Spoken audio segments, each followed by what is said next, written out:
Essa é uma videoaula do curso de Eletrônica Digital. Meu nome é Fábio Campos, estudante do curso de graduação de Engenharia Eletrônica e de Telecomunicações da Universidade Federal de Uberlândia. E o assunto dessa aula é memória. Antes de começar nosso estudo sobre os tipos de memória mais comuns, vale lembrar que a vantagem dos sistemas digitais sobre os sistemas analógicos é a habilidade de armazenamento em grandes quantidades de informações digitais por períodos de tempo curto ou longo. Para exemplificar, temos um sistema de um computador constituído de uma CPU, uma memória principal e uma memória auxiliar. A memória principal, também chamada de memória de trabalho, tem uma resposta rápida de processamento, podendo cruzar diretamente com a CPU. A memória auxiliar, também conhecida como memória de massa, relaciona-se com a memória principal, porém ela tem uma velocidade de processamento lenta. Em compensação, tem uma grande capacidade de armazenamento que independe da energia. Agora vamos compreender melhor alguns termos básicos. A célula de memória é um dispositivo ou circuito elétrico usado para armazenar um único bit, 0 ou 1. Palavra de memória é um grupo de bits ou células em uma única memória que apresenta instruções ou dados de algum tipo. Byte é o termo usado para um grupo de 8 bits. Capacidade é o modo de especificar quantos bits são armazenados em determinado dispositivo ou sistema completo de memória. Endereço é o novo número que identifica a posição de uma palavra na memória. Operação de escrita é a operação na qual uma nova palavra é colocada em posição particular da memória. Também é chamada de operação de armazenamento. Sempre que uma nova palavra é escrita em uma posição de memória, ela substitui a palavra que estava armazenada lá. Tempo de acesso é a medida da velocidade de operação de um dispositivo de memória. É o tempo necessário para realizar uma operação de leitura. Mais especificamente, é o tempo entre o recebimento de um novo endereço de entrada pela memória e o instante em que os dados se tornaram disponíveis na saída da memória. Memória volátil requer uma aplicação de uma tensão elétrica para armazenar informações. Se a tensão elétrica for removida, todas as informações de entrada na memória serão perdidas. Muitas memórias semicondutoras são voláteis, enquanto todas as memórias magnéticas não são voláteis, o que significa que armazenar a informação sem tensão elétrica. Memória de acesso aleatório. Random Access Memory. RAM é aquela na qual a posição física real da palavra na memória não tem efeito sobre o tempo de leitura ou de escrita naquela posição.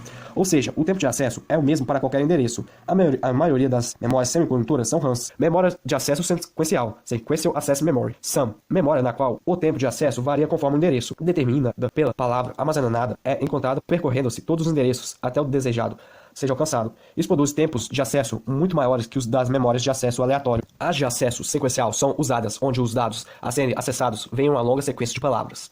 Memórias de vídeo, por exemplo, têm de fornecer seu conteúdo na mesma hora e repetidamente para manter a imagem na tela. Memória de leitura e de escrita. Read Write Memory. RWM. Qualquer uma que possa ser lida ou escrita de maneira fácil. Memória apenas de leitura. Read Only Memory. ROM.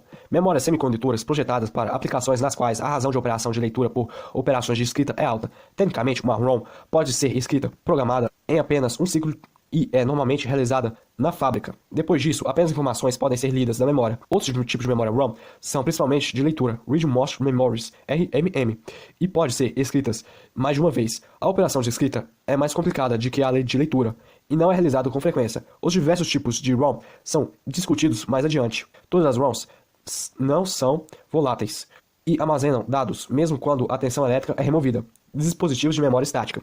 Dispositivos de memória semicondutora nos quais os dados permanecem armazenados enquanto a fonte de alimentação estiver aplicada, sem necessidade de reescrever periodicamente os dados. Dispositivos de memória dinâmica. São dispositivos de memória semicondutora nas quais os dados armazenados não se mantêm permanentemente armazenados, mesmo com a fonte de alimentação aplicada, a menos que sejam em tempos regulares, reescritos na memória. Essa é uma operação denominada refresh, revivificação. Memória principal, também chamada de memória de trabalho do computador, armazena instruções de dados que a CPU está armazenando no momento.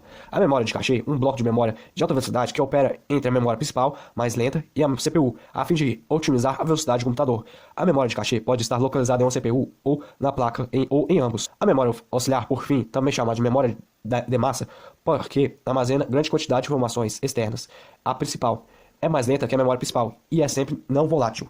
Existem vários tipos de memória diferentes, com várias operações internas que se diferenciam, mas basicamente temos 7 operações básicas que elas podem realizar. A primeira é aplicar um endereço binário na posição da memória acessada. A segunda é habilitar os dispositivos de memória para responder às entradas de controle. A terceira é colocar os dados de armazenamento no endereço especificado nas linhas de dado interno. O quarto é que, sendo que no caso de operação de leitura, habilitam as saídas Tintast, as quais aplicam os dados aos pinos de saída. A quinta, sendo no caso da operação de escrita, é aplicar os dados para serem armazenados aos pinos de entrada dos dados. A sexta é habilitar a operação de escrita, que faz com que os dados sejam armazenados na posição especificada. A sétima e última é desativar os controles de leitura ou escrita quando terminar a leitura ou escrita e desabilitar o CI da memória. A figura ao lado representa um endereçamento de memória de 32 posições, ou seja, a entrada tem um endereçamento que vai de A0 até A4. Assim, é possível acessar as 32 informações pelos comandos de entrada de endereço, que acessam a memória o comando de leitura e escrita, temos também o comando de habilitação de memória, o comando de habilitação de saída e as entradas de dados. Quando o computador executa as instruções de um programa, a CPU executa a função de leitura de informações daquelas posições na memória que contém o código do programa representado, as operações a serem realizadas e os dados sobre os quais as operações são realizadas. A CPU também armazena, ou seja, escreve os dados em posições da memória conforme indicado pelas instruções do programa. A operação de escrita começa com a CPU fornecendo o endereço binário da posição da memória em que o dado será armazenado. Ela o coloca nas linhas do barramento de endereço.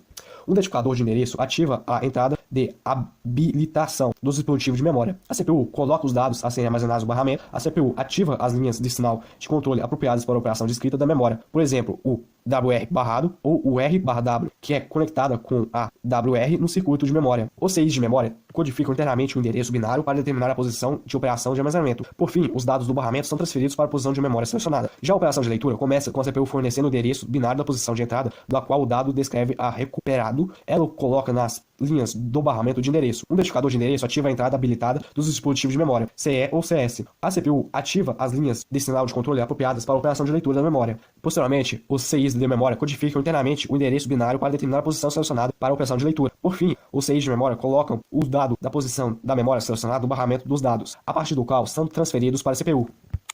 Vamos ressaltar agora algumas características dos barramentos. O barramento de endereço é unidirecional, ou seja, transporta as saídas binárias de endereço da CPU para os CIs de maneira que a memória para selecionar uma das posições da memória. Já os barramentos de dado é bidirecional e transporta os dados entre a CPU e os CIs da memória. O barramento de controle transporta os sinais de controle da CPU para os sinais de memória. A memória apenas de leitura é um semicondutor projetado para manter os dados permanentes ou que mudam com pouca frequência, sendo que existem ROMs que não permitem a regravação de dados. O principal uso das ROMs é no armazenamento de programas em microcomputadores, visto que todas as ROMs não são voláteis. Esses programas não são perdidos quando a energia elétrica é desligada.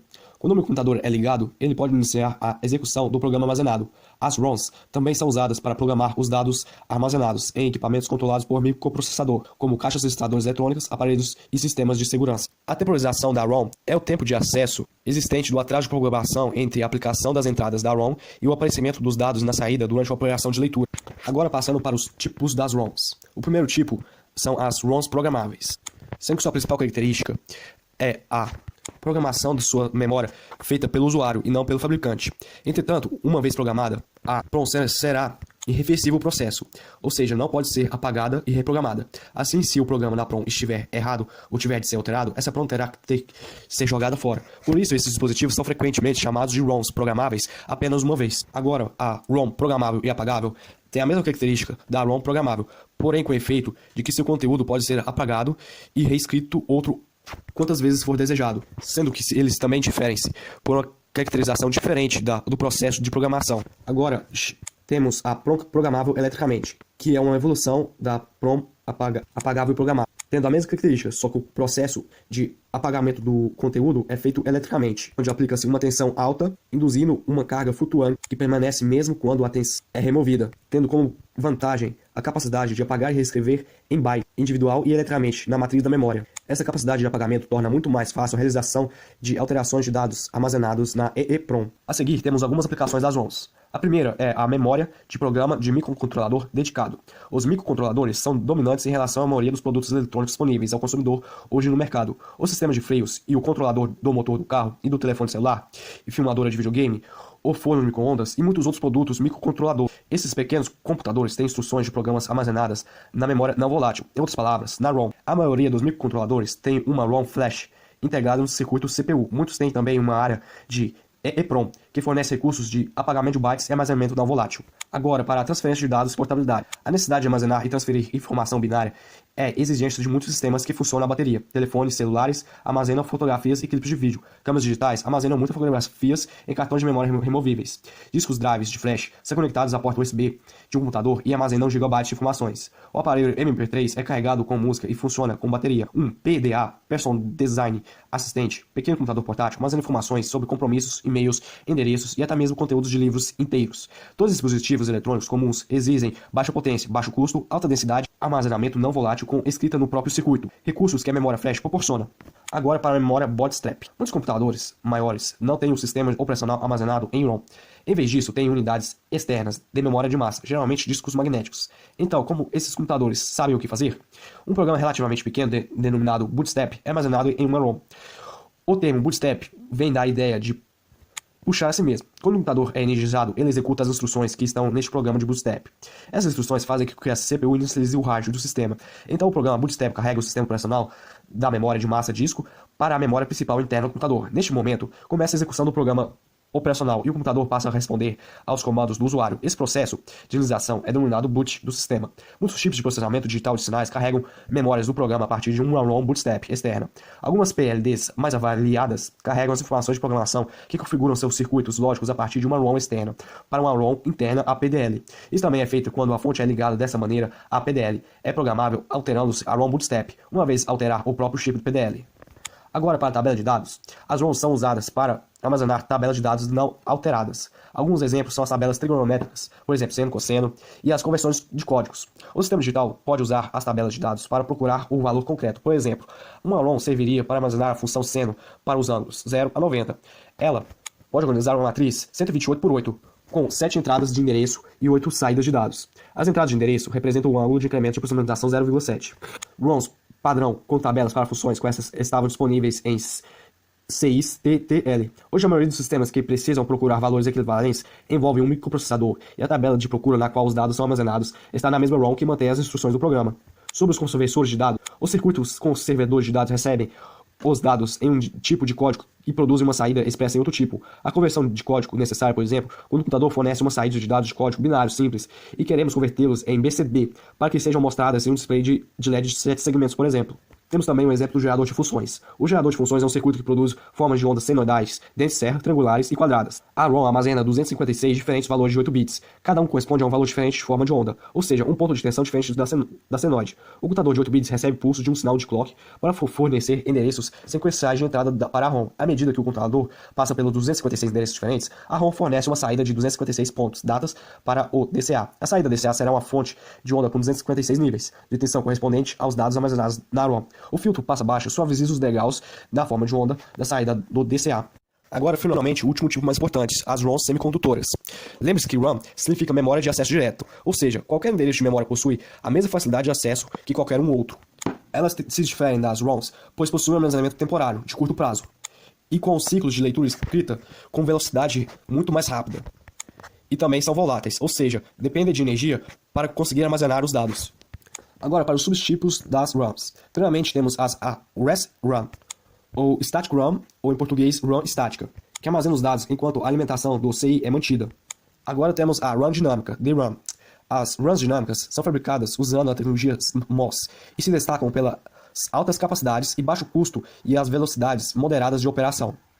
Diferentemente das RAMs estáticas, que armazenam informações em flip-flops, as RAMs dinâmicas armazenam os zeros e uns como cargas em pequenos capacitores MOS. Devido à tendência de fuga dessas cargas após um período, as ROMs dinâmicas requerem recargas periódicas das células de memória. Isso é denominado refresh da memória dinâmica. Em CIs de RAMs modernos, cada célula de memória tem de ser recarregada a cada 2, 4 ou 8 milissegundos. Caso contrário, seus dados serão perdidos. Como as RAMs são uma parte fundamental do processamento, por sua tendência de serem cada vez mais rápidas, são a parte de memória que mais evolui.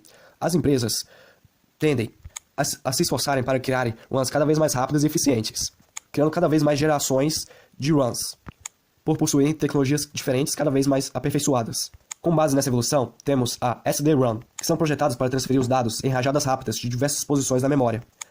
A primeira a ser acessada é a mais lenta devido ao overload, a latência do armazenamento do endereço da linha e da coluna. A partir daí, os dados são transferidos para fora pelo clock do sistema, em rajadas de posições de memória dentro da mesma página. Temos também a DDRS-DRAM. Com dupla taxa de dados é uma simplificação de interface de memória referida em textos sobre computadores. Essa designação refere-se à interface de módulos de memória com barramento do PC. A usa uma tecnologia DRAM síncrona, mas consegue alcançar taxas de dados mais altas para os sistemas ao transferir dados de bordas de subidas e de descida do clock do sistema. A DDR alcança taxas de transferência de rajada 2 vezes mais rápidas que os CIs da SD-RAM. E por fim, temos a DRD-RAM, é um dispositivo proprietário do desenvolvimento e comensado pela Rambus. Ela usa um método para a arquitetura da DRAM com controle entregado no dispositivo de memória. Essa tecnologia ainda disputando com outras padrão em busca no mercado. Obrigado por assistir até agora, mas o mais importante, avalie o vídeo e deixe o seu comentário aqui embaixo. Até a próxima!